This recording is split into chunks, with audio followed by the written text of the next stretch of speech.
SC వర్గీకరణ roster point విధానం వల్ల మాలలకు తీవ్ర అన్యాయం జరుగుతుందన్నారు Telangana Mala youth federation chairman Mandala Bhaskar. Roster విధానంతో 22 పోస్టులు ఉంటే ఒక ఉద్యోగం వచ్చే అవకాశం ఉందన్నారు. దానివల్ల మాల విద్యార్థులు తీవ్రంగా నష్టపోతున్నారన్నారు.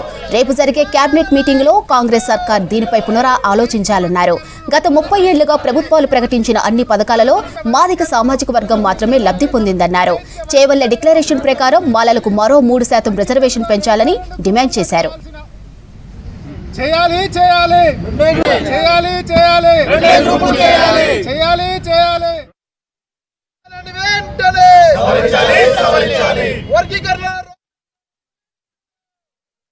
రేపు రాష్ట్ర కేబినెట్లో చర్చించే అంశాలు ఎస్సీల వర్గీకరణకు సంబంధించి, బీసీలకు సంబంధించిన రిజర్వేషన్ల గురించని మాకున్నటువంటి సమాచారం.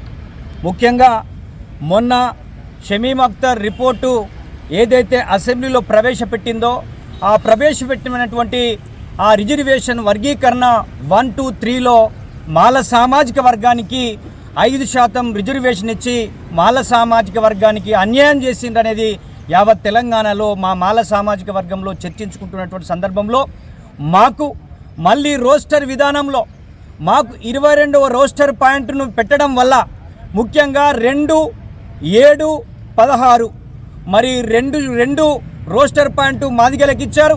అదేవిధంగా 16వ పాయింట్ కూడా మాదిగలకు ఇచ్చారు.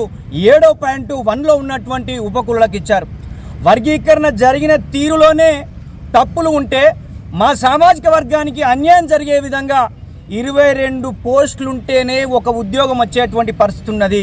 మా సామాజిక వర్గంలో ఉద్యోగ రంగంలోనే కాదు, రేపు పీజీ సీట్లలో కానీ, మెడికల్ సీట్లలో కానీ, గ్రూప్ 1, గ్రూప్ 2లో కానీ మా ఉద్యోగస్తులు ప్రమోషన్లలో కూడా ఆ 22 రోస్టర్ పాయింట్ని తీసుకునేటువంటి పరిస్థితి ఉంది. దీన్ని ఈ యొక్క కాంగ్రెస్ ప్రభుత్వం పునరాలోచన చేయాల్సినటువంటి అవసరం ఉంది. వర్గీకరణలో 2 గ్రూపులుగా చేయాల్సిన